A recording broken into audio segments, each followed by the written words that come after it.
حضور فرماتے ہیں کہ حضرت جبرائیل نے عرض کیا یا رب ان فیہا عبدک فلانا لم یعصک طرفۃ عین، اے اللہ میں اس بستی کو الٹ دوں، اس میں تیرا فلاں بندہ بھی ہے جس نے کبھی پلک جھپکنے جتنی دیر بھی معصیت میں بسر نہیں کی۔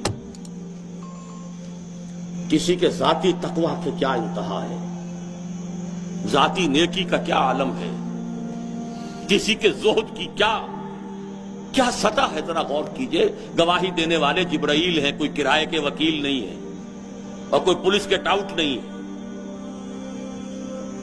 لم یعصک طرفۃ عین،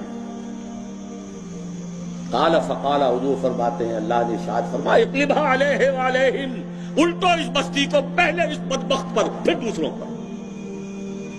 فإن وجہہ لم یتمعر فی ساعۃ قط، اس لیے کہ اس کے چہرے کا رنگ کبھی میری غیرت اور حمیت کی وجہ سے متغیر نہیں ہوا۔